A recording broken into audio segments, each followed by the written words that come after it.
गोलू है नहीं आता तोरा बिना हम जी ना पाए। दौड़ के आओ। अरे मोहनी मुरतिया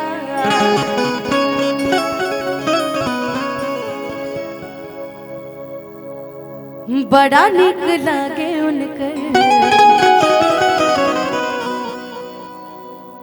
मीठी मीठी बतिया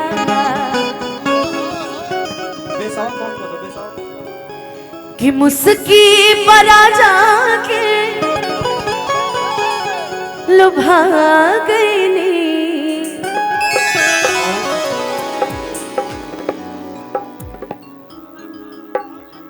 कि मुस्की परा जाके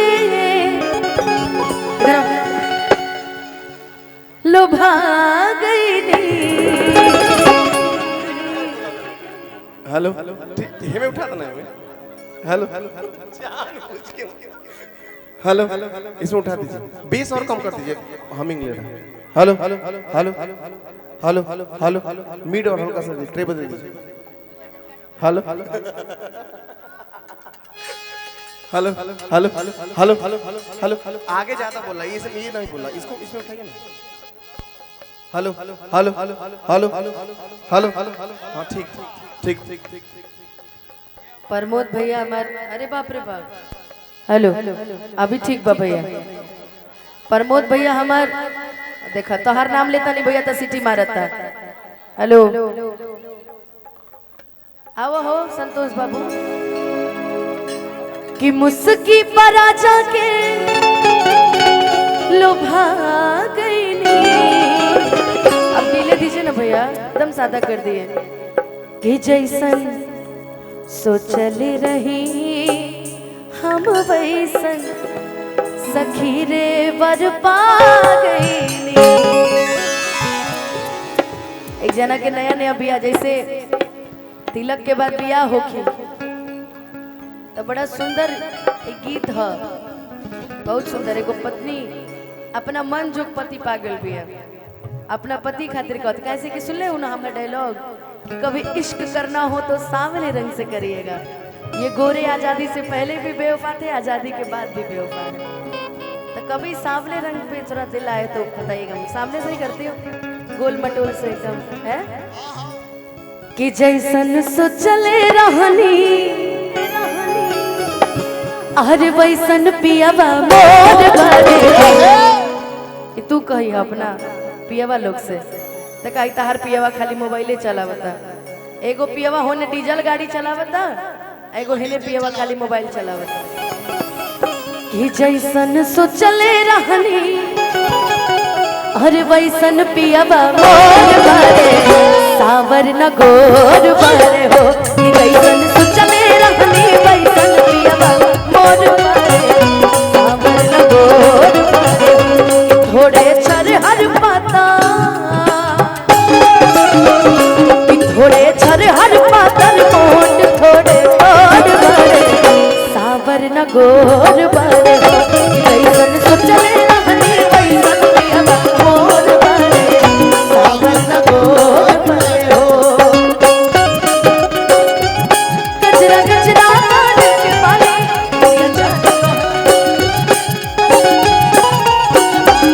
लाल बिंदिया से बिंदिया हराम हो गई।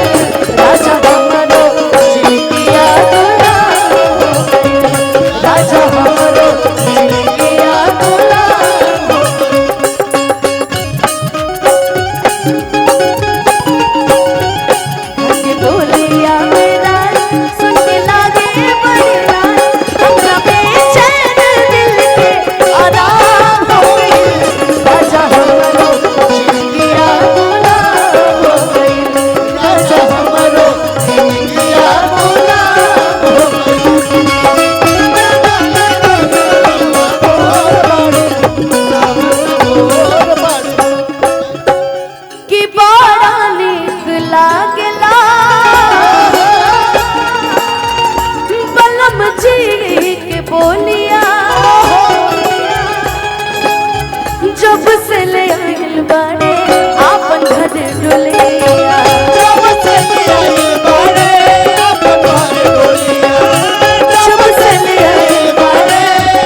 आज के से जारिया पा जाब गोरी बैठली की रही रही देहिया आपन में बैठे रही रही देहिया की बाटे है जुल्म जवानी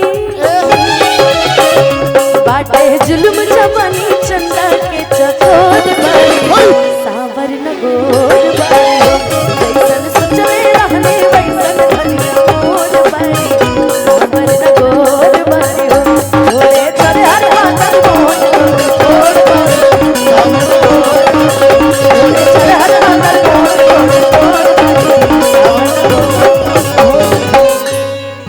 की सास बन गए वो धोखेबाजों में रह के धोखेबाज बन गए। अरे हाथवा पे चुमा लेते रहलू हमके लगल पैसा खींचत रहलू कंफ्यूजन में रहे। अब बताओ को तरी बेइज्जती करे त ना, लेकिन तुम बहुत अच्छी हो मुस्कान। तुम जिस मंच पे रहती हो ना अरशद जी का दिल लगा रहता है। ये लड़की जिस मंच पे रहती है अरशद जी का दिल लगा रहता है। हाय लड़की को देख करके मुझे गाना आता नहीं। हट था इधर। क्या नाम है आपका? हैं? गुड़िया राउर नाम? अनुपमा रानी गुड़िया रानी। अच्छा पागल है इसका। हैं? सुना ना हमरा के मूरख जान बनावा हम संतोष पागल ना है ठीक ना। अच्छा है तू प्रेमियों के भी गुरु जी बड़ा तारा के केहू बुझत हुई कि तू बड़का थी हवा तब बुझ ली हम संतोष पागल ना है ठीक ना। जवाब नहीं है तो आप जवाब नहीं के। अब आप कुछ बोलेंगे ही नहीं। नहीं बोलेंगे क्यों नहीं। भगवान ने कई पीस बनौला ओकर बाद सांचे टूट गए बनाइयो ना पई है ना। हमरा मरले के बादो कोनो पीस बनाइए वो डिफेक्टेड निकली। ए तनी डी लगावा भैया डी। आजकल मेरा स्किल थोड़ा बढ़ गया है लेवल के साथ साथ। अरे वाह कितना सुंदर। एक तो मैं मोटी हूं ऊपर से ये मेरे को और मोटा बना दिया। नहीं लेकिन बाप रे बाप। एक बार और हम सूरज भैया के सूरज सिंह सेंगर भैया भाट पर बहुत सुंदर। किसने बनाया ये? कहाँ है भैया? आपने बनाया। बहुत सुंदर लग रहा है भैया को बहुत बहुत स्वागत। बहुत सुंदर। इसी को कहते हैं मंच पे कि तोहरा नियन रूप फेरू अरे रब ना बनई है बनावे जे चाहिए तो बनावे नहीं पई है। आर्टिस्ट भी थोड़ा बहुत गढ़न छोड़ दिया है मेरी कि चेहरा चमके नूरानी हाय हम परियन के रानी कि जैसे चंदा उगल दरियाव में दिल भागिल दीवाना तोरा प्यार में। ये बहुत सुंदर। क्या नाम है आपका? अनुज मौर्य। ये बहुत इसी विद्यालय के हैं। ये इसी विद्यालय में पढ़ते हैं। आप इसी अच्छा भरत चौधरी जी आप इसी विद्यालय में पढ़ते हैं। किस क्लास में पढ़ते हैं? अच्छा मतलब पूर्व छात्र हैं। बहुत सुंदर। और महादेव जी करे कि आप सभी के चित्र बनाइए। सलमान खान जी का बनाइए उनसे मिलिए। हम तो इतना ही कह सकेंगे ना। बाकी बहुत सुंदर आपने बनाया है। 1 घंटे में बना दिए। वाह। चलो मेरे घर में एक फ्रेम खाली था मैं लगा लूंगी। बहुत सुंदर। एक फ्रेम में एक फोटो रखे थे जो तोड़ के फेंक दिए। एक ये फ्रेम खाली था इसमें लो जी। अनुपमा अभिजीत मौर्य लीजिए। क्या मिल नहीं पा रहा है क्या गोलू आज? हमरे क्षेत्र में रंगदारी। अनुपमा भैया थोड़ा सा साइड आ जाओ खींच लीजिए राहुल।